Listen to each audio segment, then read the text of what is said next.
आइए देखते हैं इस सवाल को जहां पे हमें दिया हुआ है कि एक बॉल है मास m का और इस पे चार्ज भी है q। इस पे चार्ज भी है q और ये पहले इस दीवार पे यहाँ पे टंगा हुआ था और हॉरिजॉन्टल पोजीशन में था।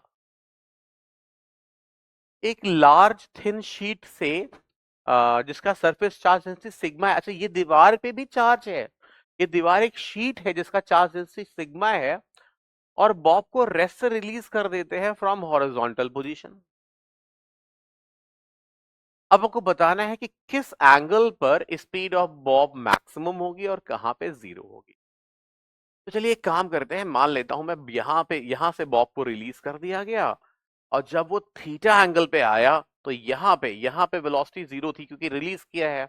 और मान लो यहां पे वेलोसिटी फिर से जीरो हो गई है क्योंकि यहां पे रुक गया वो। तो पहले हम थीटा निकालते हैं, पहले निकालते हैं सेकेंड पार्ट का आंसर कि कहां पे वेलोसिटी जीरो हो रही है। ऑब्वियसली यहां से रिलीज होने के बाद ये सर्कल में ही चला होगा। तो मान लीजिए ये x डिस्टेंस लेफ्ट आया और y डिस्टेंस ये नीचे गया। ओके, x डिस्टेंस नीचे आया और x डिस्टेंस लेफ्ट आया और y डिस्टेंस नीचे।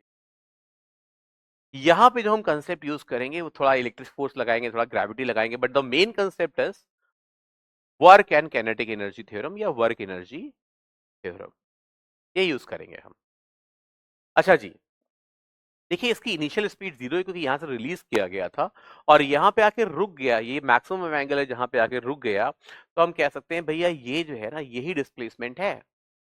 ठीक है, ये थीटा हमें निकालना है क्योंकि सेकेंड पार्ट में हम यही निकालना है। तो हम यहां से यहां तक देखिए कौन कौन वर्क किया है। एक तो ग्रेविटी वर्क किया है और ग्रेविटी का वर्क हमें दिख रहा है, ग्रेविटी नीचे की तरफ है। तो ग्रेविटी का वर्क हो जाएगा इसका mg और वर्टिकल डिस्प्लेसमेंट है y, तो mg y। इसके अलावा देखिए इस पे एक इलेक्ट्रिक फोर्स लग रहा है राइट में, लेकिन इसका हॉरिजॉन्टल डिस्प्लेसमेंट लेफ्ट में है। तो इलेक्ट्रिक फोर्स का जो वर्क होगा वो नेगेटिव होगा और वो वर्क हो जाएगा, देखिए इस पे इलेक्ट्रिक फोर्स का वर्क होगा। इसका खुद का चार्ज Q है और वहां जो इलेक्ट्रिक फील्ड प्रोड्यूस कर रहा है वो दीवार कर रही है। तो दीवार की field sigma bye 2 epsilon not होती है। तो ये इलेक्ट्रिक फोर्स हो गया और इलेक्ट्रिक फोर्स का वर्क हो गया negative electric force into displacement x। इसके अलावा टेंशन लग रहा है, but tension is always perpendicular to velocity क्योंकि ये सर्कुलर मोशन में जा रहा है।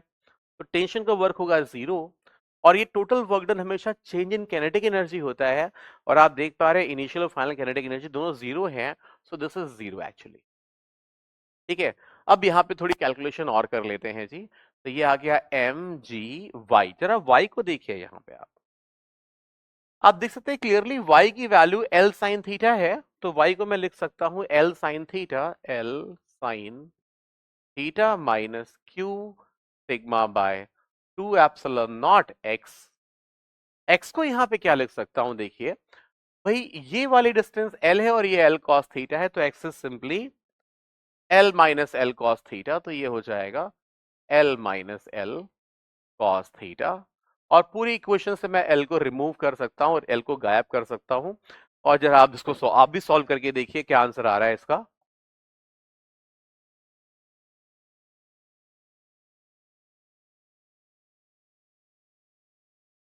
देखिए यहाँ पे l को रिमूव कर लेते हैं पहले और इसके बाद एक काम हम और करेंगे, इनको हम हाफ एंगल में तोड़ देते हैं। साइन थीटा को हम लिख सकते हैं 2 sine theta by 2 cos theta by 2 minus q sigma bye 2 epsilon not. L तो हम गायब कर चुके हैं, यहां पे आ जाएगा 1 माइनस कॉस थीटा। अब देखिए 1 माइनस कॉस थीटा क्या होता है। 1 माइनस कॉस थीटा को हम लिख सकते हैं 1 सेकेंड।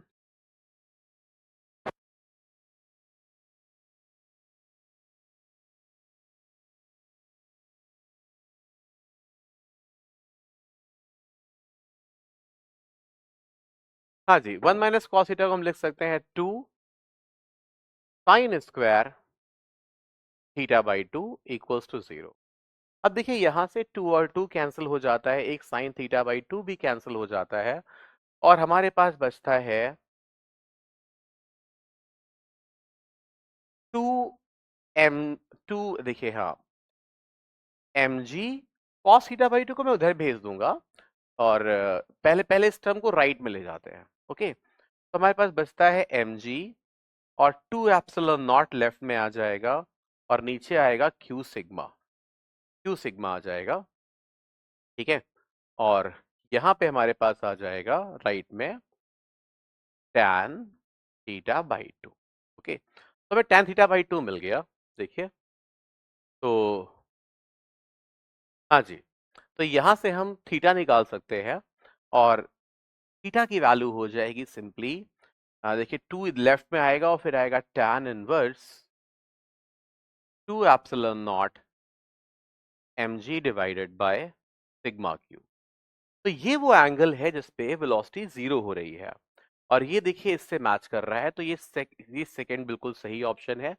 और देखिए एक बात और, अगर यहाँ पे वेलोसिटी जीरो है और यहाँ पे वेलोसिटी जीरो, तो बिल्कुल बीचों बीच, जब ये बिल्कुल बीच में होगा उस समय इसकी वेलोसिटी मैक्सिमम होगी, उस समय इसकी स्पीड मैक्सिमम होगी।